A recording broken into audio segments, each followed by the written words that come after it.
Slack and you Major welcome you to the My Type of Hype podcast, where we celebrate hip-hop, not just the hype. How y'all feel out there? Oh, yeah. You know what time it is? It's Wednesday. You know what that means. Another episode of the My Type of Hype podcast. With me, your boy Slack in the building as always. And my co-host and co-defender on my left. What's happening, brother? Very good, man. We're here. My Type of Hype, a podcast that celebrates hip-hop and not just the hype. Slack, what are you saying? You cool? All blessed, man. Can't complain. Off to see Master Ace in a few. So that should be good. So what we got going on this week, man? Yeah, man. So got to give a shout out to, correct me if I'm wrong, I think it was Two Drinks that suggested it a little while ago. We threw out a tweet just saying, you know, what kind of topics would you like to see on the podcast? And he threw up the suggestion of just looking at rap groups, really like the lack of, or just, it's definitely something that's different in hip hop today. When we think about all the rap groups before, you know, late 80s when it started, 90s and all of that, there were so many rap groups, but it feels like over time, you're seeing less and less. Not saying they don't exist, obviously, but you're seeing less and less. So yeah, we just thought we'd literally reflect on rap groups today, man. Chop it up a bit about that, throw out some goats, some favorites, and different things about that, man. So yeah, man, run with us. As always, throw your comments in, have your discussions with us, man, on the timeline and that. But yeah, it's all for the love of the culture, man. So let's kick off, man. So like I mentioned before straight away that there's not much. We feel like there's not much rap groups out today. Mm-hmm. So kick us off, man. Why do you think that is? Money. Next question. No, I'm playing, man. Yeah, I think it's just money. Artists are barely getting paid for their streams and stuff now. What is it, like 0.2 pence per stream or something crazy? Now imagine having to split 0.2 pence per stream amongst 4 or 5 people. Yeah. I just don't think people are. I just don't think they care much anymore. Like we used to be inundated with groups. You know what I mean? We'd have Tribe, we'd have De La, we'd have like BDP, Public Enemy, Run DMC, all at the same time, all dropping fire. Like there was room for everybody. Now it just feels like everyone wants to be a star on their own. It feels like no one wants to share the spotlight. I can't even think, apart from maybe like Coast Contra, I can't really think of a group who's come out of nowhere and just been fire. Like, can you think of one? Because even if we talk about Griselda ain't really a group. Exactly. That's a label, and the project that they've got as a group is dope, but that's not really a group. So, and even then, they came out 2016. So we're still talking like 7 years ago. Exactly. 7-8 years ago, something around there. So when you think about it, I can't really think of a group that's come out. Right, man. Do you know what I mean? I'm thinking Migos. Not saying I'm particularly a fan, but I'm thinking Migos. Maybe duos. I mean, Earth Gang. Well, that's a duo. But I'm trying to think of groups, like 3 or more, maybe. Do you know what I mean? I literally can't think, man. Like you said, bro, it's been like condensed because there was a time where there was a dope group for every dope rapper back in the day. 100. So to see it now, as both of us struggling to even think of a group, that's a crazy time to be in when you think about it in hip hop, where the collectives and the groups were so important, like such a big part of hip hop. Like everyone came in with a group. Snoop Dogg came in with the Dog Pound. It's like everyone came in, like 50 in G Unit, Run DMC came in as a group, NWA, and then everyone broke off from that group to do whatever they was doing. But yeah, I think we was talking about on the timeline not too long ago with regard to groups, man, just how there are no groups anymore. And I think a lot of that is down to labels as well. A lot of them are probably like, we're not interested in groups, we just want, because labels aren't really doing the whole artist development thing anymore. It's literally like, do you have a following? Okay, cool. Like, right. You know what I mean? It's a bit more difficult to do that as part of a group. So yeah, I think it's kind of, it's a shame, to be honest, because there was so much good music, good times, like with crews and groups. Like we haven't got a Def Squad anymore, or anyone like that, where there's like, you know, one producer and he's doing like two or 3 people in the crew. Like we haven't got anything. We've maybe got a couple duos, but even then, like you said, Earth Gang, and then who else? It's true. I'm literally thinking as I'm sitting there, and You think of I've the gone free back. top labels, you think Collectives, of yes, like but Zelda, groups, you think of Dreamville, maybe yeah, TV. Even those, like, there's no groups on any of those labels. that's what I mean. So you would have had Black History, but obviously That doesn't that really really exist. come That to was more nothing. You intimate than know, that's what anything I'm else. saying. So Yeah. nah, it's actually mad when you think about that, and it really is something that I think is lacking, evidently. Mm, And once again, not crews. We can name crews, of course, but we're talking about groups that people have come out as groups. Do you know what I mean? mm, And then even when you get super groups, you know what I mean? Even when people come together and make a little super group or something like that, like just all of that, like it's not really, you don't really see it much no more. I mean, I was reading an article a while ago, quite interesting actually, saying about they think that one of the reasons about the groups and that or lack of is because studio time used to be expensive. Do you know what I'm saying? mm. So they'd almost like come together for that same studio time.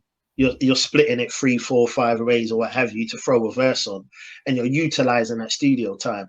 But now, I mean, let's say that is the case. Now, not Hugo Studio, because obviously so many people do, but you can do something in your bedroom. Do you know what I mean? You can do Wouldn't that something make in it your house. easier though? Wouldn't it be easier for you to get 4 of your bedrooms and go like, I got a studio set up in my yard, like let's just record some music.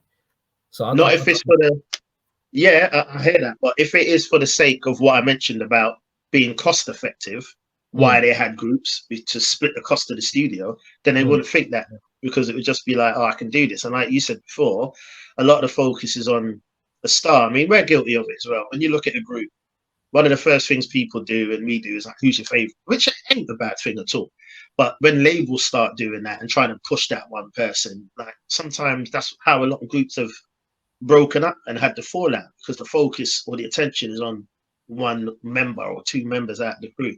mm. So I think in that sense, because music is so accessible and studio time and all these things are so easily done, if you want to be somewhere where, oh, I'm going to do this, you can just do it. Do you know what I mean? You don't really need to try to book nothing. I mean, like, we've all tried rapping, most of us as hip hop fans. I remember having to like put money down and go to the studio. My godfather had a studio and he was a manager of a old school artist. So it was I could go there and I used to lay a lot down there at the time. But after that, we started taking it a little bit more seriously. You had to be putting money down for the studio. You know what I'm saying? And it's like I said, it weren't cheap, but now it's like, you know what I mean? You have on the road studio, people making albums on their tour bus. You know what I mean? It's like It's you just true. feel like they need, you know what I mean? It isn't really there in a sense for that. But so that's one reason why maybe it's I not. think there's another reason too, though. I was listening to Mm, something the other day, and this dude was talking about a woman who works in music, I think she's a music lawyer,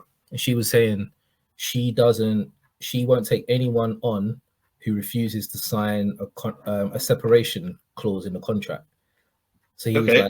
he was like, why is that? She said because they always break up, no matter Wow. how much friends they are when they come in, it's always going to get ugly, whether it be jealousy, money. Interesting. But she was Mm, like, I will not consider signing any group unless they sign a separation clause in the contract to say mm, if one person leaves, then we split everything that we've got at the point in time that you leave. Because I'm guessing she must have seen of many course. times. And if you think about it, you could go through every group, and at some point there's going to be one person who doesn't show up on time, doesn't want Hmm. to attend the tours, not in the mood, drunk, girls, high. There's always going to be one Totally. person in the group that you can't rely The, on. You know what I the mean? So Bobby if you Brown of the musician. think about Bone Thugs and you think about Busy Bone, Yeah. times that they've been on tour without him, had to do albums without him, had to do interviews with that. Like, imagine how annoying that must be if Of everyone course. else left what they've got to do, turned up on time. Then there's always that one where you're just like, I know this motherfucker ain't gonna be here. Like, you know that Yeah. it's gonna happen. Hmm. So I think there's that element too where people are just like, look, I can do this on my own. I don't need the hangers on. So I think there's a few reasons, but when I heard that, she specifically said something like black. She won't hire black Wow. groups because there was. But I was like, white groups break up all the time too. Like, this isn't a color thing Exactly. at all. Yeah. Um, so yeah, I think that could be something to do with it too. And think about it, like labels. If labels are probably telling people, I don't need the rest of these guys. Do you know what I mean? I just Yeah. need you. And they're also thinking, about the money. If you pay for one person, you got to pay for all four or all five or whatever it may be to get on the plane, get on the tour bus, So it's expensive for labels too. So I think they've played a good part in making sure that there's just that one person that they focus on. And they're probably like, if you want to bring your friends on, then you figure out another way to do it, but we ain't gonna pay for that because there's no money in music like that no more with regard to record sales and stuff like that. So they're not going to get a return on investment by putting money into a group. So and also because a lot of the labels have seen groups break up and how messy that gets. Do you know what I'm saying? They don't want the live. They don't want the hassle. So I think that's a big part of it too. Yeah, it's true. I mean, I don't know how true it is, but it's like the Wu-Tang saga drama that was on when they was on a tour bus and Master Killer joined the crew. And Ray Kwan was like, is he a part of the crew? Like, is he a part of the group now? And he was like, well, yeah, he's running with us, blah, blah, blah. And obviously, don't know how true it was, but Ray Kwan's thing was like, no disrespect to Master Killer, but it's like, that's another portion of the money that's being split. Right. It's true. That's the reality of it. Like, you got kids to feed and that, you got whatever, life to live and all these things. Like, you're going from 2 to 3 to 4 to 8 people. That's like, you're getting one salary or one bit of money, whatever, for booking. That's being split like 8 ways. Do you know what I'm saying? Or what have you, 9 ways.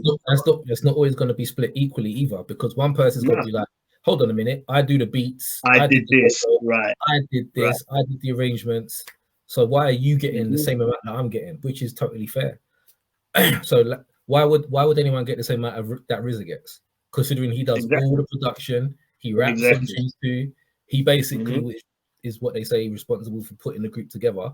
So why would anyone else get the same amount that he gets when you think about it? He's technically the head of the crew. So I guess when you look at it like that, there is that element to it also. But yeah, having to split the pie many ways. Why wasn't that an issue back in the day then? Why was there Naughty by Nature, Onyx, Run DMC, da? That wasn't a thing. Do you know what I'm saying? I think it's different, bro. Like, I think the money, like, if you think about it, when you look at these rap groups or rappers in general, I know a lot of 80s rappers and all that had massive chunky gold and all that. We understand that. So, you know, there was always that showboat in that, yeah, I've got this, we know that. But there's something that happened in like the mid-90s, man, where it was like when hip-hop really became profitable and it was like, yeah, I've got this, I've got that, I've got this, I've got that. Do you know what I'm saying? I got these diamonds, I got this car, I got this watch, I got this.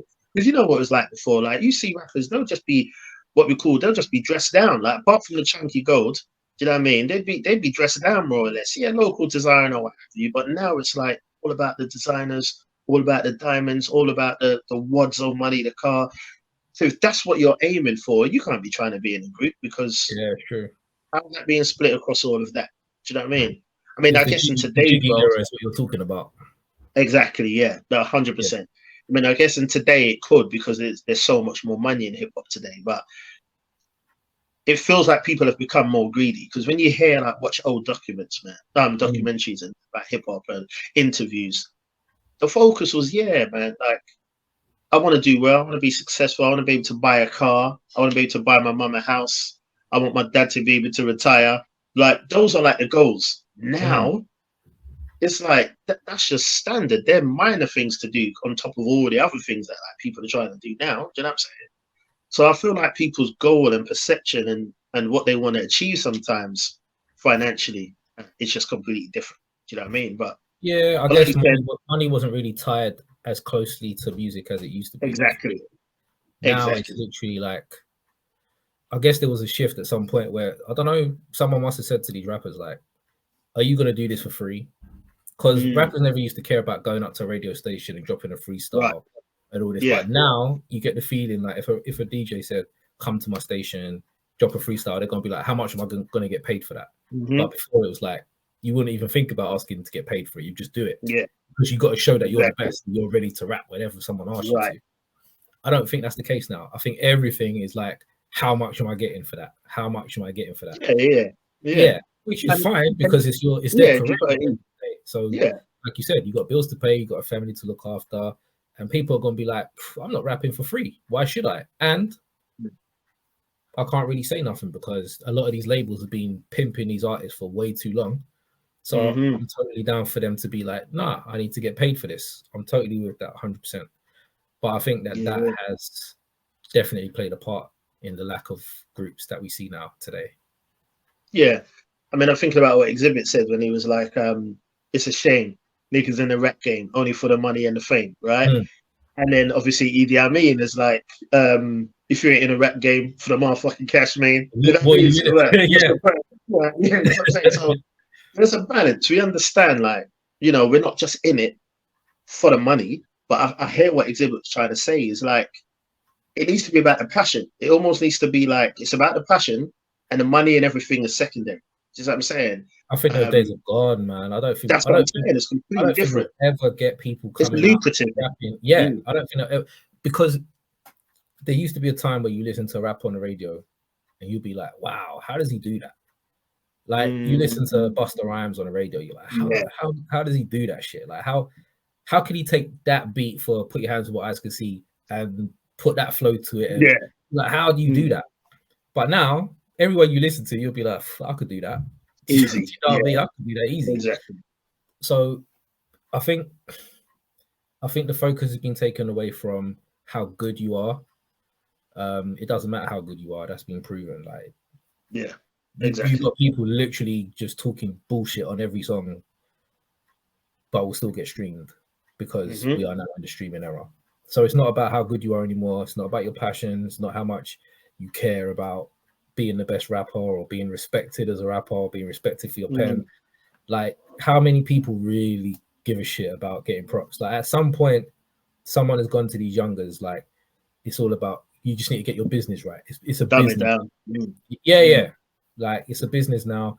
Don't be too intricate with your bars because people ain't gonna understand what you're saying. Like, it used to be kind of fun to listen to a song and be like, what is he actually trying? And then you hear it over and then you're like, exactly. There's nothing to even think about now. It's just everything is ABC 1, 2, 3. It's literally that simple now.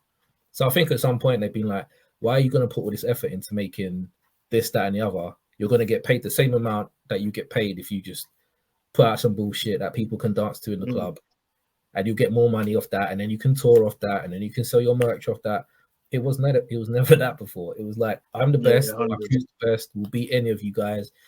But them days are gone, long gone. No, agreed, man. Okay, so pros and cons of being in a group then. You mentioned before about, you know, relying on people and this is always going to be the guy that won't show up at a show or what have you. That's definitely got to be something that would be off-putting for people in the group. Do you know what I mean? Where you've now got to rely on someone. You've now got to be like, you know, you may want to go in a certain direction. The rest of the group don't want to. Do you know what I'm saying? That whole thing about waiting on people. Do you know what I mean? Like, oh, you're in the studio, they're coming, but they're late, or they're not there, or they don't arrive, or they've been arrested, or some drama like that. Do you know what I'm saying? It could be even like more intricate things like that. So there's definitely pros and cons about being in a group. Like, if I was going to be in a group, I'd have to weigh up all of that. Do you know what I'm saying? Because it's not just you. Everyone's got different creative.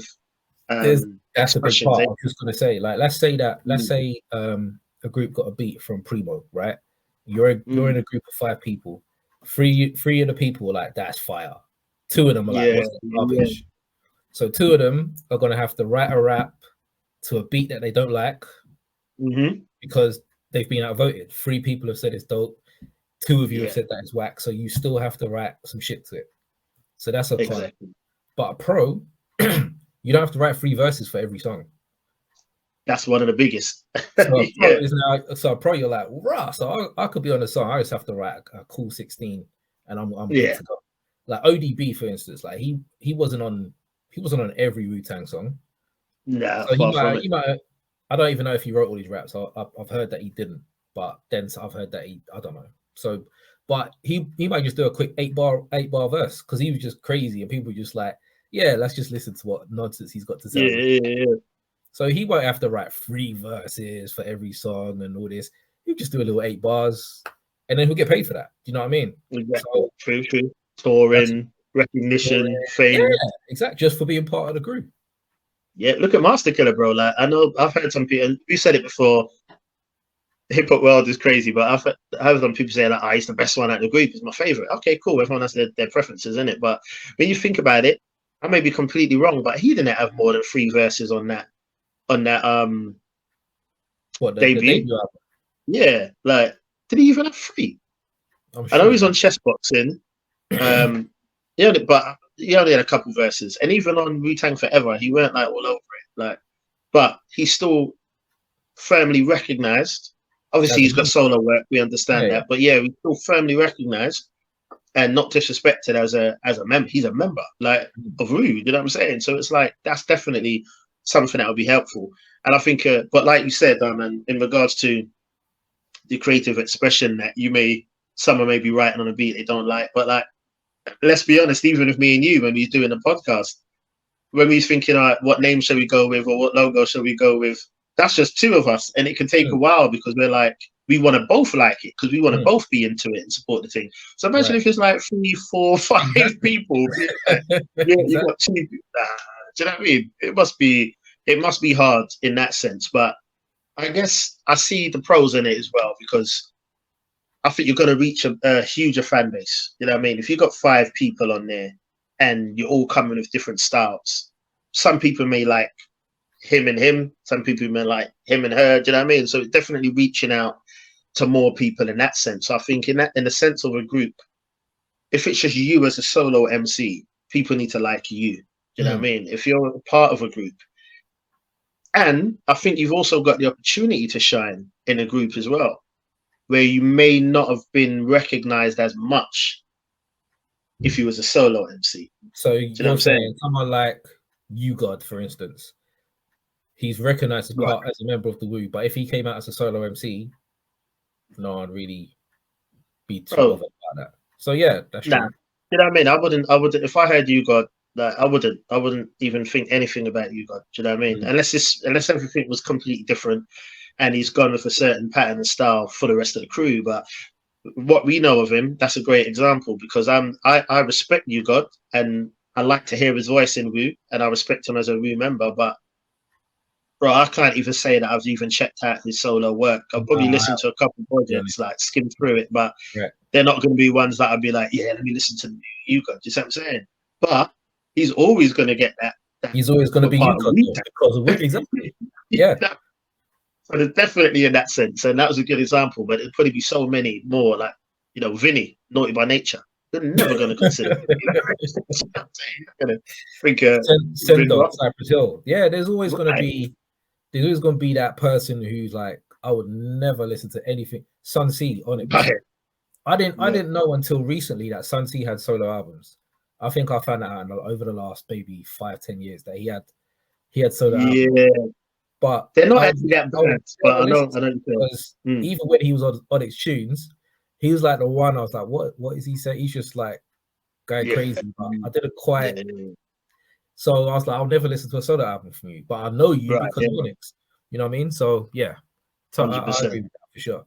And like if you think back in the day, like girls always had their favorite, whether it be like NSYNC or Backstreet Boys or whatever.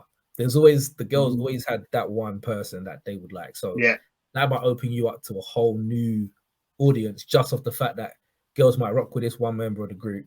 They don't give shit about the rest, but they'll buy albums, they'll buy posters, they'll buy everything just for that one member that they like.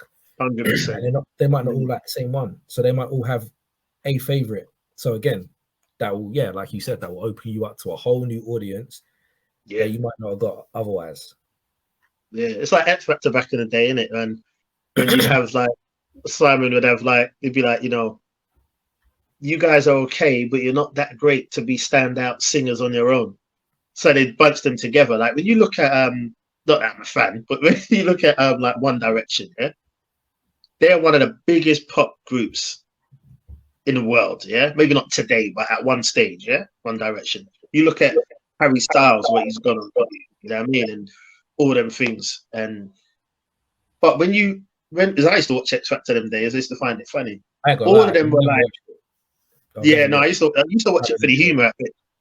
I used to stop watching it when it got serious because I used to like, do you know what I mean? I'd watch the initial episodes because you like the humor, like the bad singers and all of that. But then it started getting serious, whatever. But that's what it is, isn't it? It's humorous, isn't it? But yeah, so One Direction were a group of like solo average singers that Simon or the other guy, can't remember his name, was like, you know what, bring them together. And look how big they were. So sometimes, like we're saying, sometimes it could be a collective that individually ain't that amazing, but there's an element when they're together. Do you know what I'm saying? Yeah. So there's definitely. You said that someone external from the group put them together. So whether that be that Simon dude or whoever, there was someone external to say, why don't you consider being part of it? You don't have that no more, bro. You don't have artist development anymore. So there's no one to be like, why don't you link with this brother or whatever? So I think it literally will take the artist to have some kind of relationship, because you get like collab albums now. So you might have Talib Kweli and Styles P, or Styles P and Dave East, or whatever. Yeah. But that will normally come together organically. Is like, I know this dude, I work with him, so let's do something together, rather than someone going, let's put you two together as a duo, or why don't you go as a group or whatever. So that whole artist development is gone long time. So I think that as well has been, that's what's kind of contributed to there being no groups, because artists ain't gonna think for themselves, I need help on the track, or it'll be really good for me to split what I'm getting among 4 people. That's just not gonna happen. Yeah, it's very true. And that's why we spoke about groups seem to be fading away. Collectives don't ever fade away.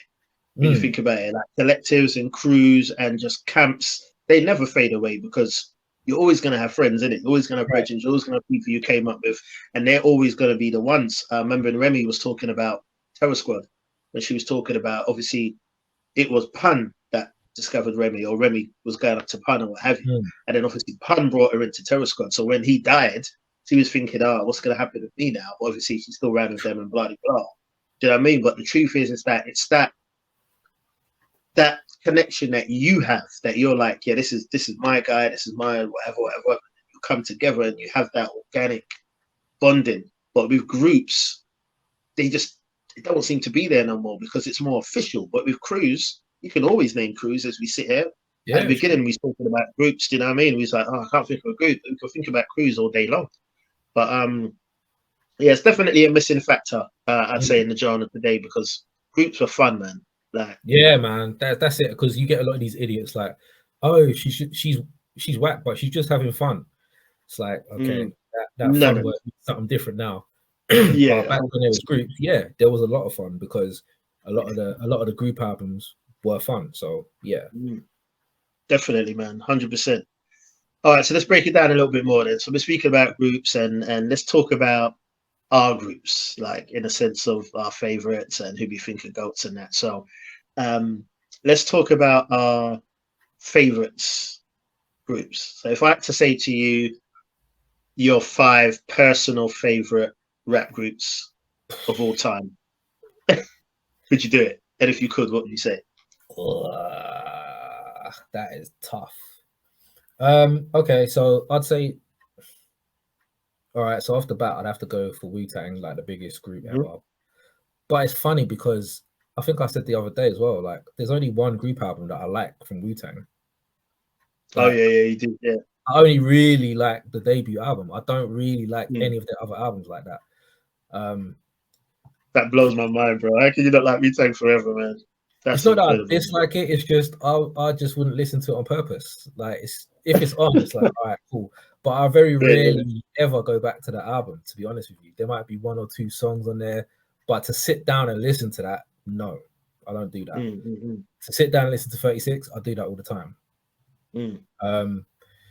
So although actually, when I say favorite groups, I'd maybe put them in the other category, which is greatest groups of all time, rather than my favorites. Okay. To be honest. Yeah. All right, so favorites, I'm just go straight. Everyone knows Little Brother, one of my favorite groups for sure, has to be. PMD will be another one, because I think just the way that they just came out the gate, just 4 killer albums in a row. They were just different to everyone else as well. The whole funk sampling and just very accessible kind of music, and yeah, just their whole thing was just dope. Yeah, so I really love EP&D. They're one of my faves, and of course they spawned Redman, Keith Murray, everything that came from them. So they're essential to me. Outcast, who I kind of discovered by accident. I think it was Our Price Records. Yeah, bloody hell, that's taking me back. Our Price Records. Yeah, I was just in there. I used to go in there all the time, just looking for new shit. I think albums used to drop on a Friday back in the day or something like that. So yeah, just every week I'll be, and I was young then. I don't know how old I was, maybe like 14 or something. But I remember walking in, I saw the cassette, and I was like, "Who the hell are these guys?" Because like the artwork didn't scream rappers to me. Nah, it looked kind of Western. It kind of looked like some R&B shit. So yeah.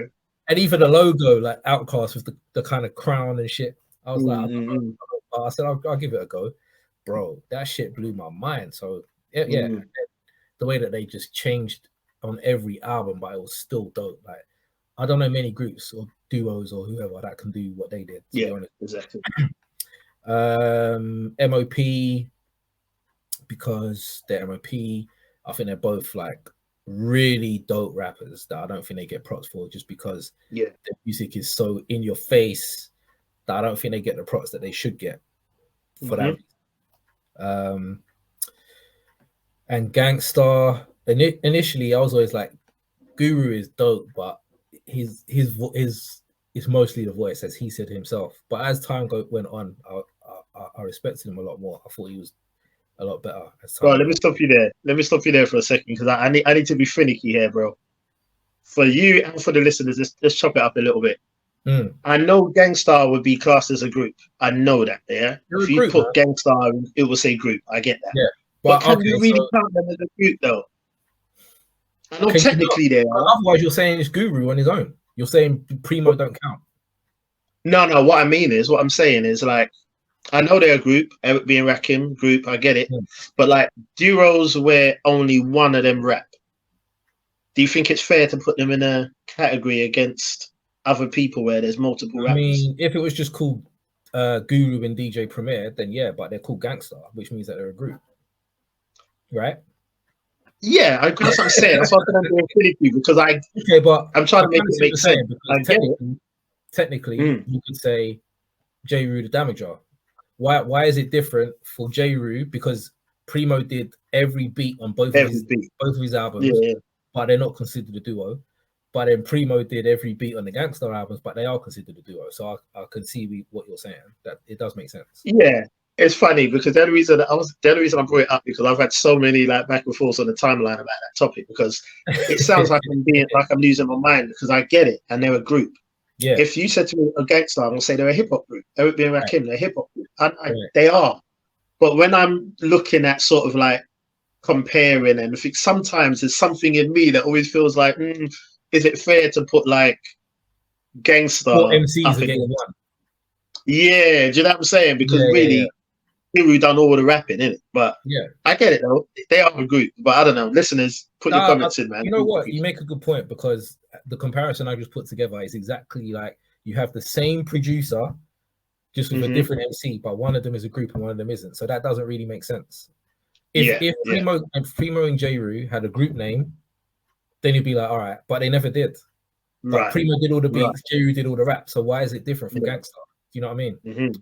All right then. So in that respect, if I remove Gangstar from the equation, not because I want to, but because of the rules. If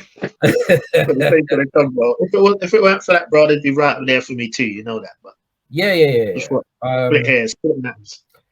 I'd have to say the Locks then, man, because the Locks for me, although I don't really enjoy many of their albums as a collective, but individually they've all gone on and done like great, and like they've stood the test of time. They were around when Biggie and Tupac were still alive. Do you know what I'm saying? That's insane to me. And they're still relevant to this day. Like when I went to the Lock show the other day, you know, it was a packed house. You know, that's very difficult to do for many groups. Do you know what I mean? But for them to have the staying power that they did, the content that they have as well, and I can't really say that they've been on R&B records and stuff, but it never feels corny when they're on one. Do you know what I mean? Nah, it's still hard. It doesn't feel like they're shoehorned into some bubblegum bullshit. It just feels like it feels like it's natural for them to be on them songs.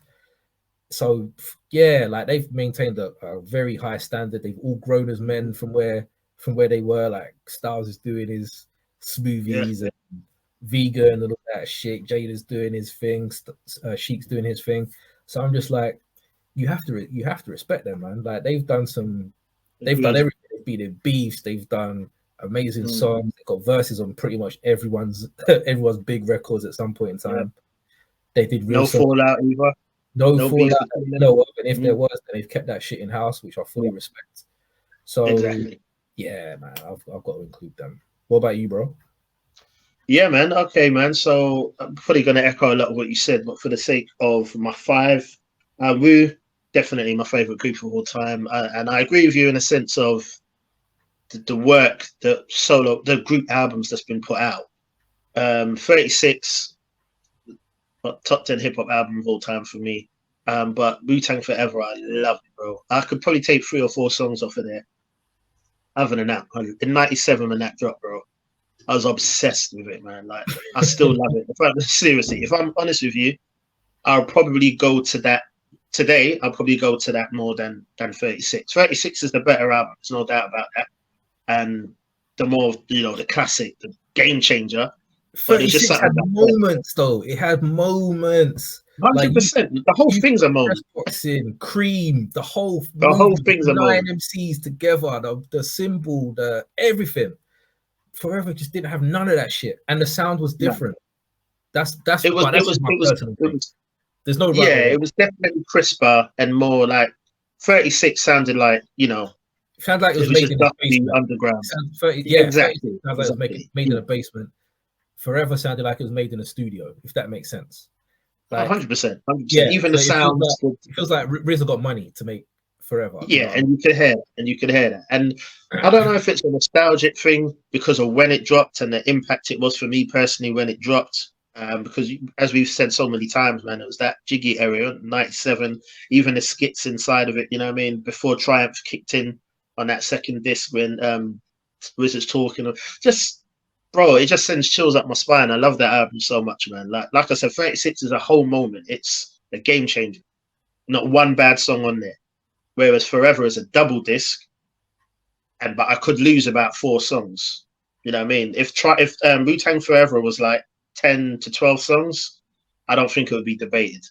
So there's definitely some fluff I could lose. But what I love, and apart from Triumph, it never had any of those really big. That's what I'm saying. Apart from Triumph was that one, and the only reason I think Triumph was so big was because even when they played the video, they had to cut some of that shit out. Do you know what I'm saying? Because otherwise it was just being way too long.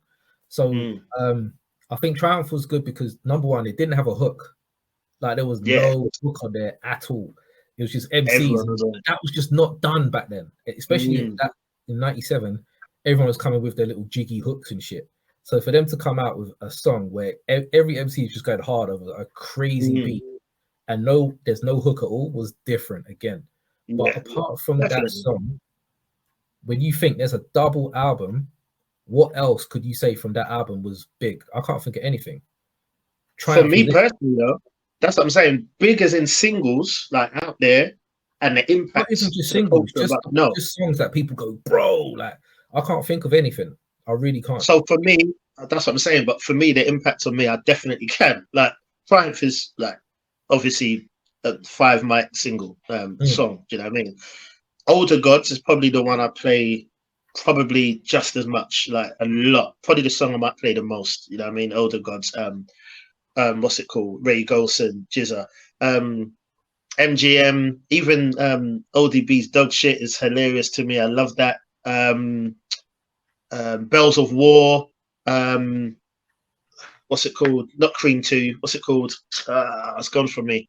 It's just Ray, Meth, and Capadonna. It's the song, man. Castle Rules. There's someone, I'm going blank now, but so many on there that I love. Like that I still, that's what I'm saying. If it was brought down to like 10, 12, it'd be on the same level as 36 for me personally. You know what I mean? Which is what I done. I immediately, when I had it, put it on cassette, dubbed it off obviously off record, whatever, CD, whatever, and made it like my own. Do you know what I'm saying? With about 12 songs or what have you. But I see why after an album like 36, I see why people might not give it respect that 36 has. But that's always, for me, that's always been confusing because I get why in a sense of it compared to 36. But just for an enjoyment level and a personal impact level, I love it just as much, bro. Like, I can't explain it. I definitely can't get Night Train anywhere near. But it's also an album that introduced a lot of people to hip hop. Like a lot of people told you, like Wu-Tang Forever was the first album that they bought. Because I remember when it came out, and to me, it was very disappointing. I'm not gonna lie. I was expecting something incredible after 36. After all the solo albums that followed, I was expecting something to blow my head off. But it simply didn't. But I know people still tell the story of going to that big HMV on Oxford Street, and buying the album. Because I bought it like release day. As soon as it came out, I was there. So I know there was a lot of people who were doing the same. Like I think I skipped college to go and buy that. No, I don't think I did. I skipped college to go buy the album, and I know a lot of people in the same boat. So I get it. It's a moment for some people, but musically, it's nowhere near 36 for me. Like the moments on 36, like Protect Your Neck and Cream and Chest Boxing, Method Man was spawned. Not my favorite song at all, but it spawned Method Man. Shame on the nigga. Like there's just so much like crazy moments on there that I just can't put. It doesn't miss at all, and that's the beef because Wu-Tang Forever does sometimes. You see what I'm saying? Right. Whereas 36, there's not one. I could probably say Tears is my least favorite, but there's not. But I like Tears. You see what I'm saying? So there's not one song I dislike on 36. Right. Whereas there's a handful on Forever, but I just feel like the ones I do like, I love. You know what I'm saying? Right. So it's like it could never be an album for me that I would not consider. You see what I'm saying? When I say that, I mean it's never going to be an album for like you when you said, "Oh, they got one good album." I don't really check.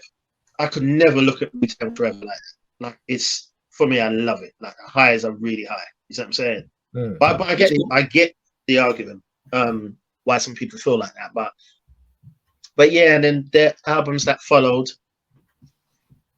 36 and Forever are the best albums. Do you know what I mean? I think the others that follow are just good. I don't think they're incredible. They don't touch anywhere near those two for me. Nah. So to put them, do you know what I mean? So to put them as my favorite group of all time may seem mad, but it's the cheat code. It's just what came from it. Like you can't unless you just don't like that style at all and you're just not a Wu fan. Like for me, I remember one time I tweeted and said Wu-Tang are probably like one of the best things that happened to hip hop for me because when you look at what came out of it, like I was looking at my 10 favorite hip hop albums of all time. I think 4 of them are Wu-Tang type albums. Yeah, do you know what I mean? My favorite producer of all time, my second favorite producer of all time, sorry, do you know what I mean? When you look at my like top 10 favorite MCs of all time, like. You know what I mean? There's Wu in there. Do you know what I'm saying? It's just like there's just so much Wu like that impacts me personally that it would be insane for them not to be my favorite group because they impact too much for me. No, so I'd say Wu. Yeah, I say Wu. Then top 5 are doing it. Favorite 5, sorry. Wu, Mobb Deep, definitely. Definitely, yeah. Goes without saying, man. You know what I mean? Infamous, Hell on Earth. 2 incredible albums. I prefer Hell on Earth and it's in my top 10 of all time, but they're both super classic albums. Murder Music, that free run album, incredible. Havoc, in my top 5 favorite producers of all time. And I think he can rap as well. A lot of people kind of skim over that, man. Yeah. And we know Prodigy, Prodigy bar wise and what they've gone on to do. So yeah, definitely Mobb Deep. MLP as well. You mentioned MLP. Top 5 of all time. It's weird because they're not super lyrical, but you know what? Sometimes you don't need that bullshit. That's what I love about it. Yeah, you don't need that all the time. Exactly. They just get, and they're very clever with the way that they say, the way that they put certain shit together. Like they can both rap. Like I don't want 100%. ever want people to think that MOP like don't get I busy. just shouting. Yeah, exactly. Man. They're spitters, man. There's no doubt about that. That energy unmatched. When they come on a track, when they feature on a track, they take it over. It don't really matter because you can say, "Oh, Primo." Nah, like I've heard Snow Goon produce. Snow Goon's a dope, but I've heard Snow Goon produce projects from MOP, produce projects from Lazy less known Lanes, producers. like, And yeah, like they've you know what I even mean? even Little Fame himself making them I was beats. just literally about to say the same thing. Like Little Fame, like you know what I mean, when he does his Fizzy Womack production and all of that, like he can produce, man. Like Yeah, he man, produced a he lot does of like stuff. both. Yeah, Yeah, do you know what I mean? So nah, and not Billy as much, but Fame's hilarious. Like when you can miss so much, but he's a funny exactly. guy. He's Yeah, very much like Sean P for me in that sense. Just gully, gutter, underground, hardcore, and funny. Like and he's always he got that seems like line. So someone you that go, can "What hang did he around. just say?" Like, yeah. Definitely, man. MOP, yeah, they're underrated for me. Love MOP. So the death is good, but for me, that those three From Firing Squad onwards, boy. firing squads, yeah, man. Warrior, Warriors, um, crazy albums, man. yeah. What's the other one? I've gone blank, man. Firing squad, Warriors, First Family. First Family for Life, yeah, crazy That's album. it. Yeah, those three in a run. Listen, man, they're personal classics. All three of them for me. But anyway, yeah, Woo, Mob, MLP, Outcast as well. Like you said, I was more on the Outcast train from '96 on AT Aliens. I knew about them before. Yeah, I knew about them before, but I weren't really on it. When I heard AT Aliens, I went back to Lab Cabin. But sorry, That's, you know what I mean. Southern I know what you Playalistic. Sorry, mean. yeah. I went back to it then, but those three albums are incredible, man. Do you know what I mean? I think they're incredible. For a long time, I've said, what's it called? Aquemini was my favorite Outcast album. But you know what? Just probably a couple of months ago, I was just listening to their catalog again, and I think it may be AT Aliens, man. I think that album's like There's no wrong answer, man. Like literally that's what I mean. the way that they level up on every and it's just Yeah, different. Like none of their albums sound the same as the last one. I don't know how they do it. I really that's don't what know I how they mean. do it. Completely But different. that's what's incredible about them. The fact that everything Mm, sounds different, but it's still so ridiculously good. That's what sets them yeah, apart from everyone else, in my opinion. 100%. And the fact that when you look at a lot of groups, there's so many similarities. I mean, we won't use Root because there's so many of them. But you look at someone like MLP. We've been talking about MLP. Similar, Onyx, similarities. Like a lot of groups, you can see why they're together. But Big Boy and Andre, they're completely different. Like, do you know what I mean? Apart from And the they fact said that that they right both, from the beginning as well. yeah, yeah, Beginning, right. They're one's the completely pimp, different. one's the what was it? I think Big Boy was the pimp. I can't remember what Andre Was it was. Hustler? No, what was it? I can't remember. Some whatever, but yeah, Yeah, they were just completely polarized. Even when you see the aliens, you've got Andre with the turban and all that shit on. exactly. Oh man, yeah, Yeah. But their styles, man, they just mesh beautifully, man. And not many people can do that. So I think that's another reason. I think they're incredible in that sense. I'm And gonna then throw out five. oh, have you got another one? Okay.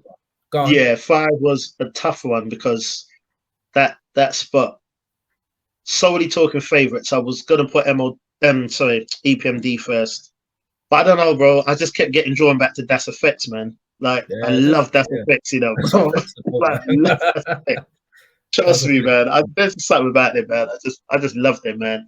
And everyone only talks about like either the debut or Hold It Down, but they got like 3-4 solid albums, man. That have got fire on all of them. My favorite's Hold It Down.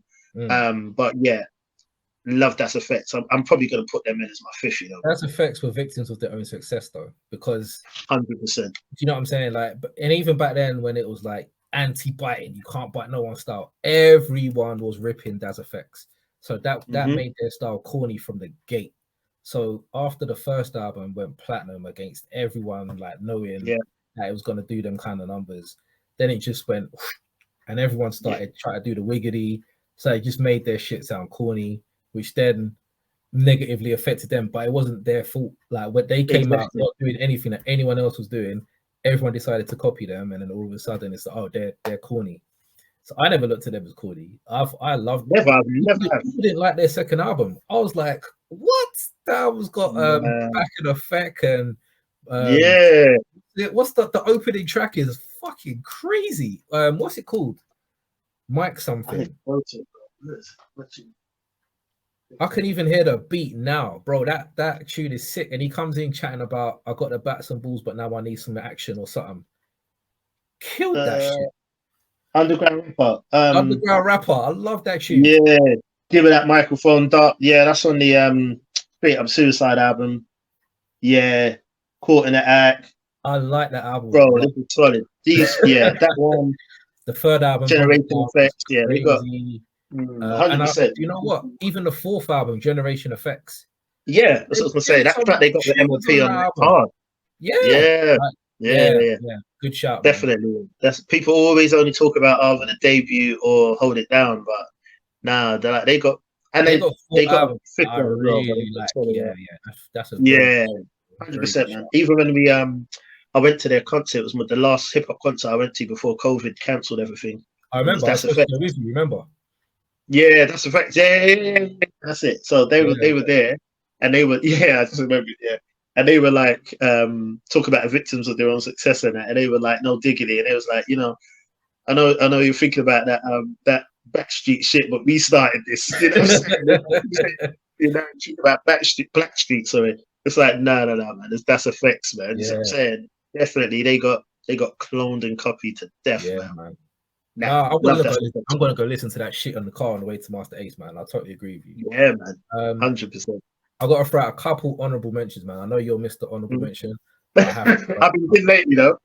So the first one, Camp Lo. Have to throw out Camp Lo as one of my favorites because they've got some songs that no one else will ever be able to replicate. However much you try, no one is ever going to do another Lucchini. You know what I mean? Like that is a one of one. I've put a playlist together for Camp Lo. They've got so many just dope records together. 100%. Their style was totally original. Just they pick great beats. Just dope. I love Camp Lo. I have to throw Flip Mode Squad in there because I love the Flip Mode Squad. Like that album, The Imperial, I love that album to death. The thing that I really like about them as well, everyone was different. Rod Digger was in there, holding their own against the guys.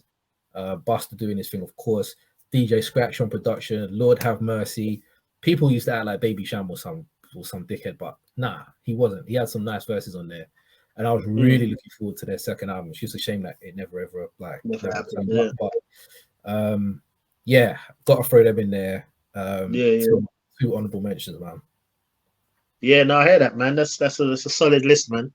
All right, so that's our favorite. I already said Little Brother, so Foreign Exchange are quite nicely linked with them, but I got to throw them in there too. Yeah, no, I hear that, man. I hear that. All right, so that was our favorite. So if you had to do GOAT list, greatest of all time, not necessarily your favorites, don't have to be, but who would you say is the 5? So a lot of them would be on my personal list, but also some wouldn't. So Wu-Tang for me, I haven't put them on my fave list, but I put them on my GOAT list because without them, who knows what hip hop would have been if we had no Wu-Tang? Do you know what I mean? Yeah. So I can't not include them.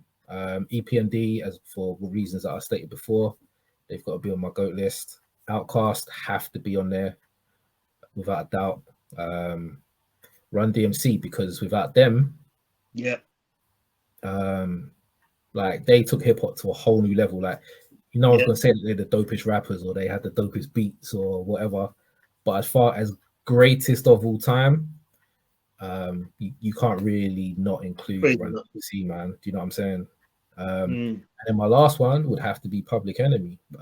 Because they're Public Enemy. Like, what can you say?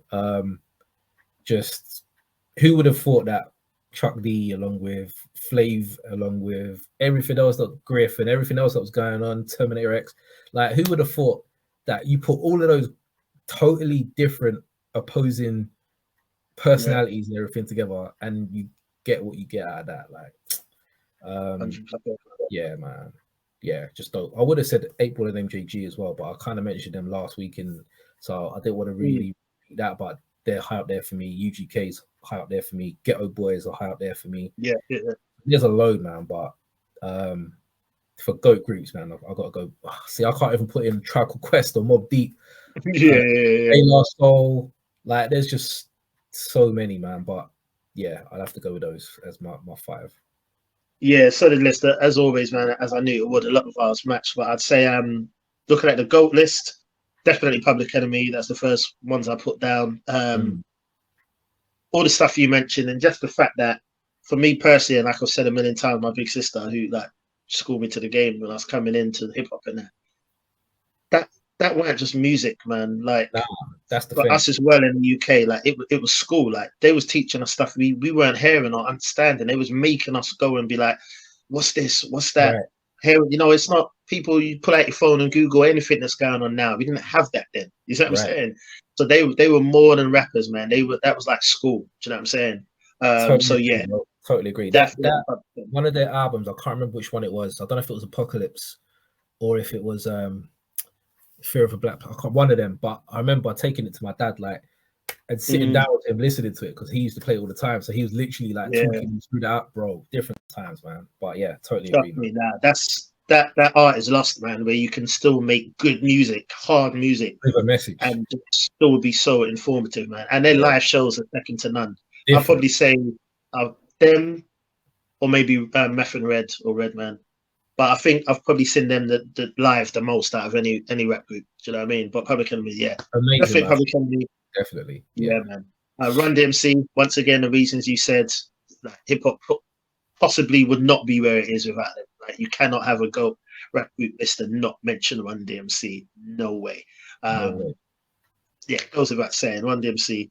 Wu, obviously, they're in my favorite list and in my greatest group of all time list, for the reasons I mentioned, and just the impact on the culture, man. Like, you can go anywhere in the world, that Wu logo is recognized. Do you know what I'm saying? Yeah. Do you know what I'm saying? So yeah, Wu.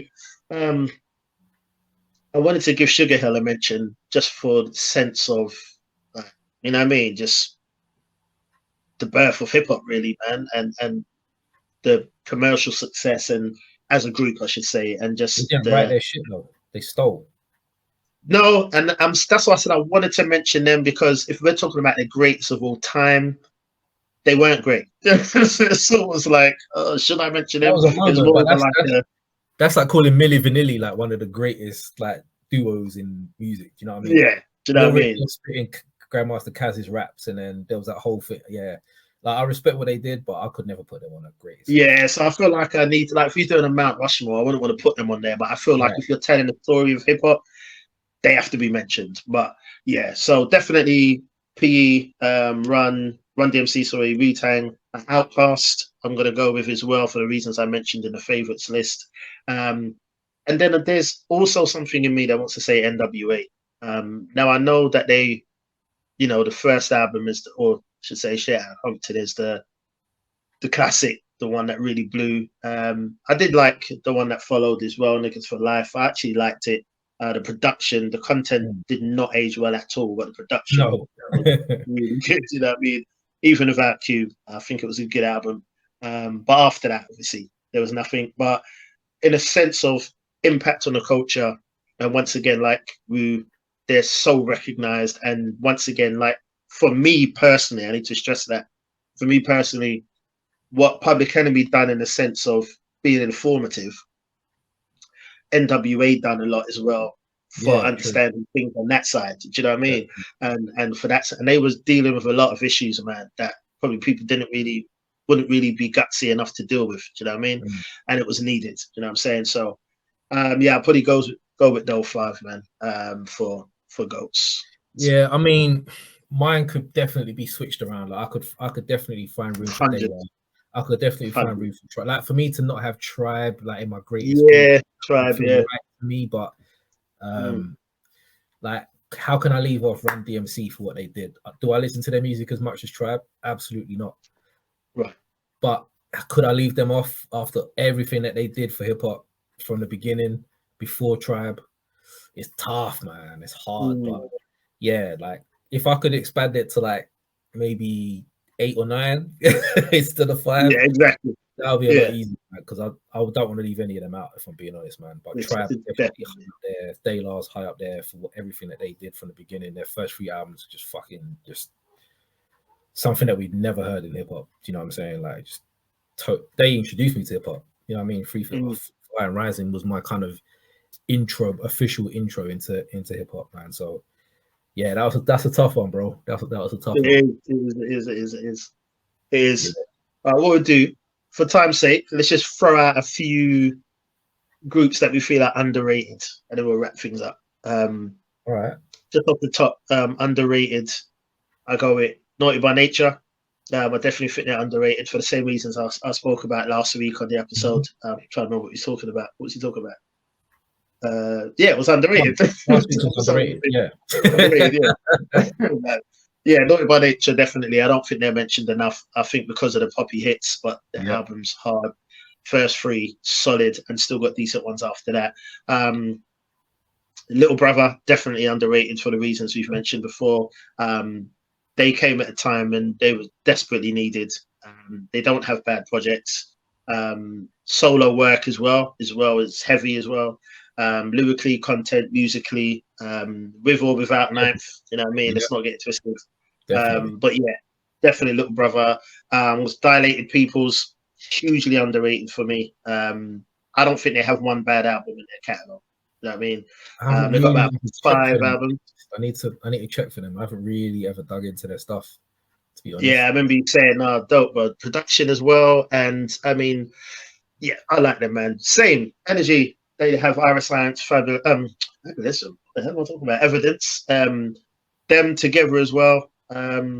Obviously, Babu, DJ. I think they're dope, man. Seriously, their albums, solid albums. Like, you know what it is? It's like when you listen to the catalog, there's just something about them. There's no razzmatazz, and I think that's why they always fly under the radar. There's literally no razzmatazz about them. There's like no sort of, oh, have you heard the new Dilated Peoples? It's just good, solid music. You know what I mean? Right. Good, solid hip hop, man. And they don't get mentioned enough, but I think they're hard, underrated. I'd go with, who did I say? Naughty by Nature, Little Brother, Dilated Peoples. Das Effects as well, underrated for me. I won't go into it, so I've done that already.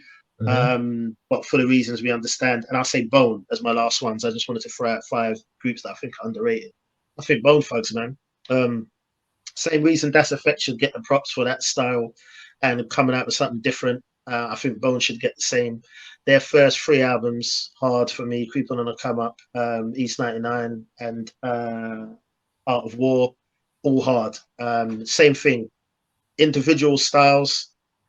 Individually, I think they're brilliant. Busy's my favorite, but all of them are hard. Like, none of them are weak. There's no weak link. You know what I mean? I should talking about Flesh maybe, but I don't really look at him like that. Rapper. Wish is the weakest. There's no doubt about that. He's the weakest for me. My least favorite, but he still has some hard verses, bro. Like, there's something about him, bro. he adds something to the group. But the 3, obviously, Lazy, Busy, and Crazy, yeah, interchangeable. Those 3, they're all 3 of them are incredible. But when I say no weak link, I mean I don't feel like there's a. Yeah, I don't look at Wish as like a You God.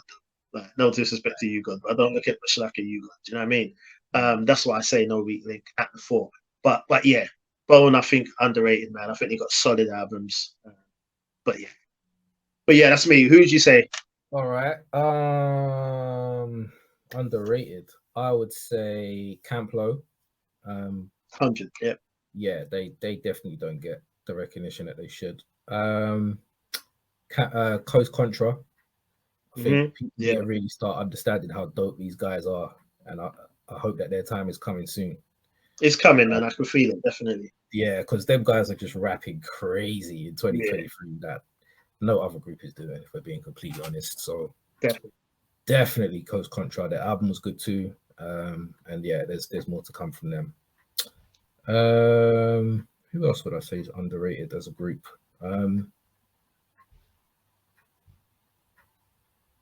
Probably those 2 stand out. And I would have probably agreed with the majority of the ones that you said as well, to be honest.